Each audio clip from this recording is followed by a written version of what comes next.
We're in Trout Town, USA, checking out Twin Village Golf Course, which is actually owned by the brewery we're about to head to. So whether you're finishing up a round of golf or heading off the river after some fishing, it's time to find out what's on tap at Roscoe Beer Company. Across the nation, people have turned the hobby of crafting beer into a lifestyle. Amazing breweries are only a few minutes away from your own home. From nano to regional or micro to macro, the question you won't need to ask is what's on tap.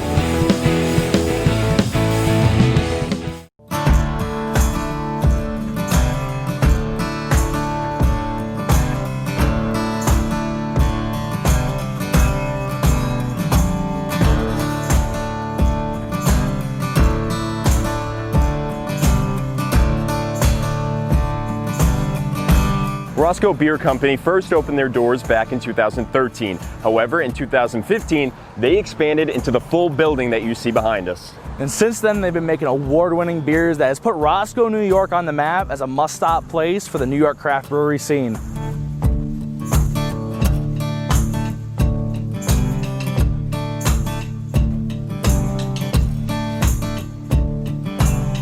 So we're here at Roscoe Beer Company. Thank you guys for sitting here. We got Mike, Shannon, and Corey. This is awesome. I've had such a good time already just hanging out. And I mean, Roscoe in general has been a place that I've been coming to for the past couple of years as I've been able to drink at 21. But literally for where I'm from, not even 30 minutes away. When did this all get started? So we started the idea actually back in 2011. Our town officially won a title of the Ultimate Fishing Town. You know, we've always been called Trout Town, USA. People have been coming here, God, forever. We've always been known as like the capital of fishing, especially fly fishing. And there was this huge nationwide competition to find the ultimate fishing town. And Roscoe won. Now, we won with over 250,000 votes. Our population is under 600. Some friends got together and they're like, man, we've got a town this great. Like, shouldn't we have our own brewery? And it started from there, around a table, having dinner with friends. 2012, they started the process of figuring out how do we open a brewery, and 2013 we opened our doors, and it was definitely quite the experience. We started in a little space in the back, which is our office right now. Actually, we had a kegerator with our first beer we tried making, and we didn't know what we were doing, but you know, it was going, and we were getting busy. We were selling merch, selling growlers to go. And we said, man, we need a bigger space. And we ended up buying this whole space in 2015, did a huge expansion. I wanna say we went from like 600 square feet to about 1,800 just in this room alone. And then we ended up doing a whole bunch more with brewing behind us, got a bigger brew house and started bottling. And now we're actually canning. So we grew quick. Every year we've added a little bit more. We have an outdoor beer garden. And this year we have a golf course, so. Yeah, wow. Every year there's something, that's cool. And I mean, I think about, you know, with New York in general, breweries have boomed in the past decade. And I feel like for when you guys started, I mean, the beers that you guys are putting out here, I mean, you got award-winning beers. This isn't just a brewery here. This is really something special. Yeah, you know, it's funny you say that. From the beginning, we always wanted to be more than a brewery. We wanted to be an experience. We wanted to tell a story. Everyone that walked in here, which if you look at the space, we wanted people to feel like they were stepping into the outdoors, to really see what Roscoe is everywhere as you're going through the place. I mean, we got trout in our fish tank over there. And we really wanted to tell a story here, and it's all about the experience. And for somebody who has never been here, to the town, to the brewery, anything like that, this place to me screams upstate New York. You walk in, you got the birch trees coming out of the middle of the tables. Like you said, you have the little trout tank over there. Is this what you had in mind when you first started? Was this always the vision, or when you got the space, you were like, okay, now we can do something with it? I think our vision has grown every year. When we first moved over to here and opened the space, we had no tables.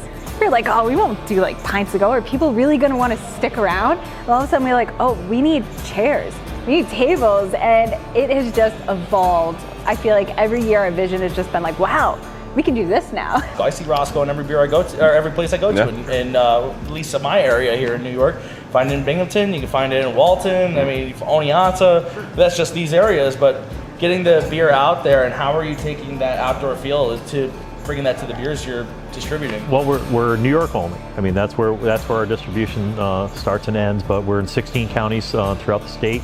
And as you mentioned, we're up through the Binghamton area and then down into the metro area in New York City. It really is going out there and meeting with our customers and our clients and sharing those beers with them and telling the story. Everybody has a beer, and it's the story behind it that sells us. And with being the longevity of our company, of our business, we've been around, we've weathered through a lot. Unfortunately, there's always breweries that are closing every year, as well as new ones that are opening up. And to be around here for 7 years, and growing, we're really proud of. And I think that side of things really helps get that story out and have people understand who we are. And that's what our spread and our success has been. Is there any thought given to trying to expand out of New York State at all? Well, I mean, we've talked about it. There's just a lot to it, and really we're fortunate to be quite successful in what we're doing right now in the distribution chain that we're in, as well as right out of our tasting room, that really, in order to grow to try to hit other states, a whole expansion would be needed to do so. And I just don't feel that we're looking to do that. We want to perfect what we have and not really worry about being everywhere. We want to be great where we are. What about expanding within the state? It's always, I mean, we're open to it. I mean, we've at times, looked out to be able to to sell elsewhere. But ultimately, one of the concentrations of my position here is a 60-mile radius of this building. Yeah, that's our heart. That's because we. You ask what we do to get our name out there and what we do to get that vision out there is really to sell them to come here as well. So by going out further than that 60-mile radius, we're not really drawing them here to the brewery. So we want it for every beer that's out there. We really want those people to come here and see what we're all about. You already mentioned the golf course. How did that come about? That part of the massive expansion? We'll let Shannon explain that one to you. So we have beer nicknames. That was apparently a thing when we started. We should all have beer nicknames. So mine was given to me as Birdie. I've played golf my whole life. Basically grew up on that course over there. I think I might have learned how to play golf before I walked, maybe. And an opportunity came up that the golf course might be for sale. It was member owned. And I just kept sitting here and be like, man, could you imagine a brewery with a golf course? And one day it just caught our owner's ear, like, yeah, brewery with a golf course. For all the beers in general, where is the inspiration for the names, for what to brew, and how, are with the town of Roscoe, the people who live here, and the locals within this area that are coming to here, what are you taking from them? Our staples are definitely all Roscoe themed, all outdoor themed. Our American Amber Ale, our brown ale, our rainbow red, they all have ties to the fishing nature of what our town is. Our Eagle IPA, because we have eagles all along the river here. Our staples are true to Roscoe. You look at our beer and you think Roscoe. And then when we get into our specialties like choreography, red, white, and blue, some of these other things, that's where our creativity comes out. And we get to kind of identify with either people who are our guests and longtime fans or us ourselves. And we really get to have a little bit of fun with that. And when it came to the seltzer, we right away went to the golf theme. What are you drinking out in the golf course? What are you seeing others drink out in the golf course? And you need that light, refreshing drink. And what better than, when you start slicing your ball, you just got to start drinking. and as I pointed out before, we decided to go with negative golf terminology as opposed to, positive. She mentioned birdie. We didn't want to do birdie. We were like slice, four. These are probably more in line with what she's the good one. The brewery was. We aren't the very great. Yeah, when the three of us hit the course together, it's she's the golfer. After we finished talking about who the worst golfer is between the five of us, we followed Corey to the other side of the building to check out the brew house. What do we got going on in here? What kind of system you got? So here we have our 15-barrel system. We have two 30-barrel tanks, four 15-barrel fermenters that we push out all of our beers. We have 12 beers on tap at any given time, beers or seltzers. And in this small space, we push out over 1,000 to almost 2,000 barrels of beer a year. But now I have our amber fermenting in the tank. We have 30 of amber, 15 of red, but our new thing that's coming out first week of September is our Oktoberfest. Comes out every year, same time. Sometimes different, sometimes a little same, but it's always great crowd pleaser. And when it comes to the creative process of all the beers, is it just fall on you, or is there a creative team that kind of everybody has input? As a group, we all kind of have input. Like one day somebody's like, these hops would go great together. One day it's just me. I come up with a bunch of the recipes, but it's a group effort here. We don't. If somebody's got a good idea, we're all for it. How long have you been brewing? Like, when did you get into this? So I started here back in October of 2018, and I started brewing probably around May of 2019, so last year. So I've been doing this for brewing a year, essentially. But back my last job, I worked at a hard cider place up in Syracuse, and when we moved back home, I wanted to stay in the same area. So I sent my resume out and I got a job here as a cellarman, and I worked my way up to the head brewer. With this tight of space, you got to have some sort of strategic layout with your system being how you want it to be. Yeah, so we essentially have a U-shaped system where everything comes in through our brew house, goes into the tanks, and then out through the canning line or through kegs. You're just going Going up a and big around. U. Yep. And that's going to be so nice to have your own canning line here, you label everything, it just boom, Yeah, you don't out have to the worry. door, you're good. Don't have to worry about calling somebody in for mobile canning or them being late or delayed. Whenever we want to get this thing up and running, it takes about an hour to get up and running, and then boom, we're going. We can easily run probably 200 cases running efficiently a day. Wow. What is your favorite beer that you're brewing? My favorite beer at the moment is our Red, Wit, and Blue, but the stout is always tops my favorite. But right now it's Red, Wit, and Blue. It's a fruited wheat beer with 27 pounds of blueberry and 27 pounds of raspberry. So you don't get an overpowering fruit-forward beer, but you get the hints of it, and it's great. It's a nice, crisp beer. It's easy to drink. While we were hanging with Corey in the brewery, Mike and Shannon had some food prepared for us to try. The three of us headed out to the beer garden for something to eat. Yeah, and the sandwiches you guys have are each featuring local meat. We have local shaved steak and Murray's chicken, which is a local chicken as well. So this is steak on here. Yep, steak. All right, we start with steak. Huh? And caramelized onion, which is caramelized in our beer. Our stout food. I love when places are incorporating the beer in the food. Absolutely. And I don't know, I'm a picky guy. I love the onions on this. And normally I'm like, that's the one thing I'll really shy away from is onions, but Caramelized onion. Honestly. something different about it, yeah. You gotta do it right. It takes it to another level. It really does, and it's that they do those with our our two-headed stout. It's just such a nice combination with that steak. It really is a great sandwich. Absolutely. And what's the sauce you have going on here? So it's got garlic aioli. Garlic aioli. Garlic aioli. Same, which is on your truffle fries. Okay. It's a favorite around here. Yeah, the truffle fries are kind of a big hit around here. That's a one of the things when we first were kind of kicking around the specialty fries. We did a fry flight. We had some different things going on, but what ultimately happened was the popularity of some of these killed the flight because they just wanted all one thing. So we really went that direction of the cowboy fries are and the truffles are probably our big crowd favorite. Mm-hmm. Now what is this sandwich? You said the chicken's from around here? Yeah, so it's Murray's Chicken. That's a local chicken down in Fallsburg. Fallsburg. It's more of like a premium high-end chicken too.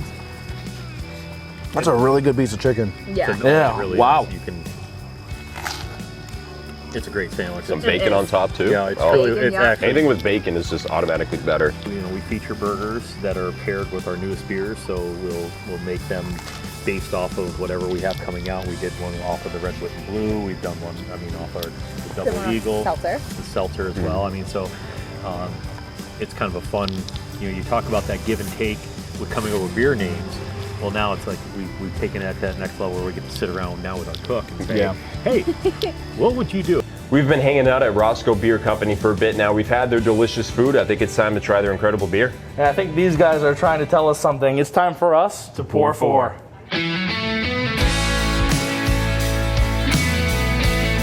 We have a double pour four here. And I'm super excited. This is the most we've ever had. Yeah, for this is a record. Pour four section. Congrats again. Yeah. So, yeah, where are we starting here? So our first flight board is our staples, our staple flight. So we have 2 flight boards that we're doing at the moment. Our staples and our brewers select, pretty much. But the one directly in front of you guys is our staples. We start head to tail and we work our way down. So our first one is our American Amber. That's our flagship. That's best-selling beer. You guys just had it outside. Yep. And nice caramel malts in there, little roasted, but easy drinking, something that everybody can drink.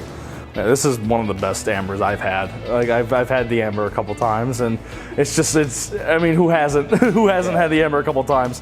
And I think the thing is, what we've always said is like, amber really gives you that flavor, but it also is not it's not crazy for beer. It's not something that's crazy that you're gonna be, afraid to drink that. I love this. This is great. Real easy drinking, but like you said, the nice flavor burst, and you could definitely tell why this is the heavy hitter here, the big seller. Yeah. You're hitting at 5% on the ABV on that, so you're, again, not only easy, smooth drinking, but Relatively low. Yeah. It's got all day appeal. Yeah. Sit here, have a couple of these. Exactly. You got the outdoor seating now. One of the things that we didn't get to hit hard on is a mantra around here, which is stay responsibly thirsty, and it has everything to do with what the ABVs and when we put them out. Quite honestly, come summertime, we steer clear of those big 8, 9, 10s, and we'll let them out in the wintertime. But the summertime, hot weather like this, we try to keep that mellow and hit that. I want you to be able to have fun. Next one is the brown. That is our award-winning brown. Won first place, double gold, 2 golds. We won the best brown in New York State, as well as the best farm brewery beer with that. So that Which was means New York ingredients. Yep. So we won back-to-back with that, or the same year we won 2 golds with that. What's great about the brown, and we realized this pretty early because after the amber came the brown, pretty quick. And we were getting a lot of women that were coming with their husbands and wanted to try beer, and they're like, I'm not a beer person. Like, what could I try? And we would sell them on the brown. They could drink the brown. So it's not heavy, it's well balanced, and it still has that good kind of roasted flavor to it. It tastes so rich, but it goes so smooth. Brown ales are like that was like I think my first step into like trying different craft beers, where I'm like, ooh, what's a brown ale? And I love your guys' brown ale. That's really good. Well, our next one is our Eagle IPA. It's our regular Eagle IPA. That's This our is easy the drinking classic IPA, right? Yeah. My favorite beer to sell. For non-IPA drinkers, that's where we let them get their start. Gateway into that IPA world. Starter IPA. Yeah, starter IPA. No, that's how we. Yeah. Like we build said, it. it's like hot wings. You gotta start at mild to work your way up to that fire. You get the hops, you get the bitterness, but it's not too bitter where people Yeah, are no. like, I can't drink this. No. And it's, And you get the little bit of the sweetness there, but right before that bitterness hits. And I mean, totally. I would say nice starter IPA because I do a lot of starter beers in the episode. Starter IPA we got here. I believe you usually tend to go to the New England. Yeah, I'm kind of a big New England IPA guy, but yeah, this is. Now everyone knows that we have caught on to it ourselves. If you haven't figured it out by now, it's a thing. I think it's what everybody's been saying. It is a tremendous segue into IPAs because, like New England IPAs, you get the hazy, you get the extra juicy. It's kind of like right up front, citrusy, boom. This is a little more, I don't want to say like earthy, but like a little floral with the hops, light bitterness. so Rainbow Red, it's our play on a red ale. So it's technically like an India red ale. So it's a red IPA. So you get the malt A characteristics. red IPA. Red IPA. So you get the malt characteristics that you get in a classic red, but you get the bitterness and the earthiness kind of like that you would get in a West Coast style IPA. This beer right here has the possibility of being overlooked just because of the concept that it's a red. But when you actually, again, we talk about distribution and we talk about what we're selling out there. it's an easy sell for me because I offer this out there and then tell you, oh, that's 7.5% that you're drinking too. Exactly. Yeah, thank you. There you go. And I tell you what, that sells more than one keg. Wow. So that is probably the most complex beer that we make. It has a lot of surprises on it. It's got a chocolate malts in there, but it's a very heavy, very heavy hop additions during the boils. And that caramel. Yeah, and it's probably one of our most underrated, most complex beers. I was gonna say, it feels like the flavors are kind of all over the place, but they tie together at the same time perfectly. It's an amazing beer, but It's it so gets clean, overlooked. You can't tell it's something. Yeah. It's totally different than what you normally get with a red, and I think that's something that's really special here, and you can get that in the stores. No, absolutely. Yeah. They're not gonna get these though in the stores. Well, Some of them. Some maybe. yes, some not, but Somebody's got to come here for. everything you just had is available in all our distribution centers. So everywhere that we're talking about as far as covering, in 16 different counties in New York, and in that, in where your guys' backyard as far as Binghamton, Tioga, Delaware County, Shenango County, Broome, we're all right there with these beers. So spread out a lot further than that, but also that the little kicker there too, that it's all available on our website or online and have it shipped to you. Just have to have that adult signature at home. But other than that, it's available to anywhere in New York State at that point. So those are the great ones. But this is Corey's one. So the first one is our red, white, and blue. That is our fruited wheat beer with blueberry and raspberry. It's nice, light, and crisp, but you get the subtle hints of the blueberry and raspberry in there. That's easy drinking. It's 4.5%, so drink them all day. It's another lady's favorite because you're not getting that bitterness. We have so many women that are like, I don't want to taste the hops.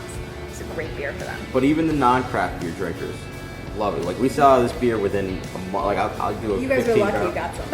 Yeah. This This is is the the last keg. Glad we got it. No, we're down, and I'm literally down to a sixth. Like, when you guys came in here today, we're like, we Stop may have pouring to it. pour them out of a can because Wow. it was that verge of kicking. But So, last year we sold out in a month. This year, a month. Well, I see why it goes so fast. Like it's such an easy. it is. It's incredibly easy. I love the taste of fruit you're getting with this. It really it's is. not overwhelming. Yeah, no. Maybe it's just because of the name, and it's one of those you hear it and then you think it because it's just together. I feel like this is your red, white, and blue kind of You get the drink. fireworks Like, and the I feel- blueberry and the yeah. raspberry coming at you. You're getting all that Exactly. kind of that feel. This is America. So our next is our Peace, Love, and Ale. That is our lightest option that we have at the moment.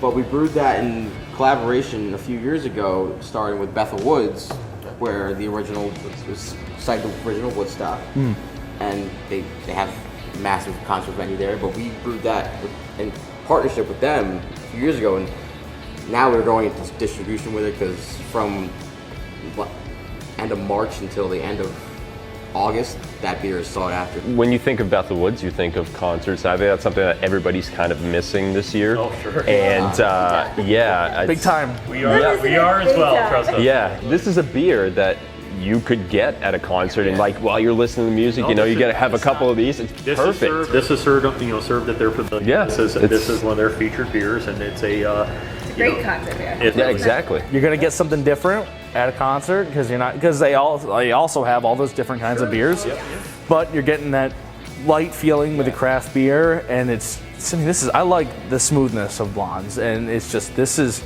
I can get down a couple of these during a show. So our Double next beer is Eagle. our double dry hopped Eagle.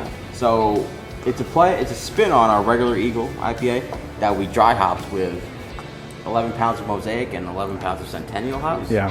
So you get the fruitiness, fruity characteristics that you get in a almost modern IPA, I would say, like a New England style.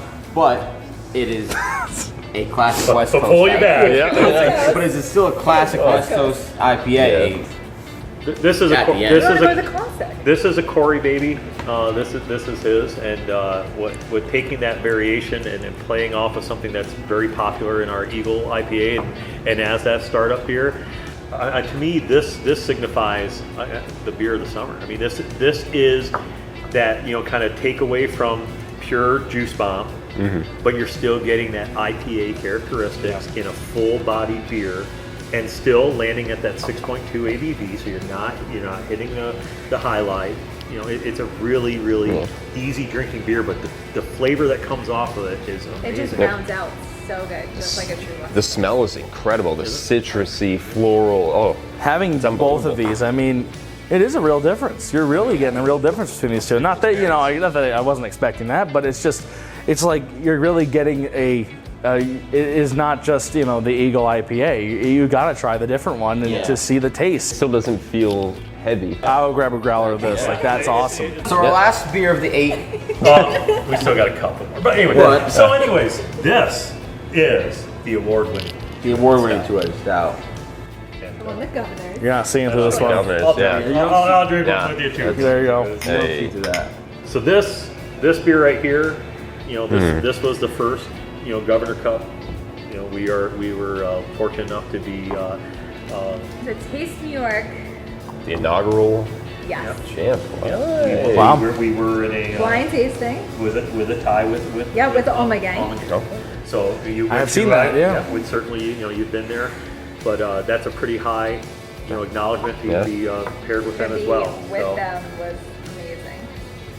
This is But you get an unbelievable like the taste you're getting from you this. get the chocolate and the coffee Yep. that's in there and it's nice, it's smooth. The mouthfeel is like Perfect. silky. Yeah. Almost, Yep. But it's an 8.5% beer and it's it's my favorite beer. I feel like this one I wouldn't Yeah, get this is eight and a incredible. half from this. Oh, you don't? No, No. not at all. you take a 4-pack home and you drink You're like, that. oh, it's fine. Yeah. It's Let me fine. tell you, back in my You're early nice and days, cozy before at I that started point, working for yeah. the brewery, Yeah. Down a couple of these. Wow. I did not see my way out of this parking lot after having a couple of these. But This is one of the beers that our staff has like a warning label on. Like, Yeah. this is high alcohol. yeah, we should not. Careful. Keep a heads up. Careful. Yeah.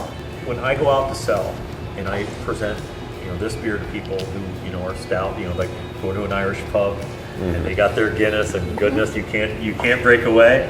I mean, I remember that day. I mean, I remember my first beer. 4%. No, I drank Guinness as my winter beer because it was like, oh my god, this is so so heavy. heavy. Yeah. This is so heavy, and then you're like, Feels like winter. Guinness today, and it's like, this is double the ABV, but smoother. This is such an easy drinking stout, and it's no wonder it won awards. And it's really easy beer to sell on the market at 8.5%. You're not tasting that ABV. Nothing worse than hitting those stouts that kind of throw in some. I mean, you get those 10s, 11s, It's hard to drink. It's a lot, yeah. And It's like a so many sludge. It's like a flavors. syrup almost. Oh my goodness. Like I'm thinking my wife and I just bought a house. We're gonna move in late October. I'm already thinking there's a fire pit there. Oh. This right here, I can see after you're gonna help me. I helped you move in. You're gonna help me. We move in. We have a fire that night. Boom. You go down to Wegmans and then pick yourself up a 4-pack. Yeah. I think this might be on the shelf for $11.99 a 4-pack. So it's nighttime here at Roscoe. We have been here all day long. We got here at 3 o'clock. I just missed my fantasy football draft because we've had such a good day here. This has been incredible. Yep, they've already locked up. Big thank you though to Mike, Shannon, Corey, everybody at Roscoe Beer Company for tolerating us for over 6 hours today. It's been unbelievable. I mean, you're already checking this out, but be sure to subscribe to our YouTube page, like us on Facebook, follow us on Instagram, Twitter, everywhere, so you can see where our journey takes us next on What's on Tap. Cheers.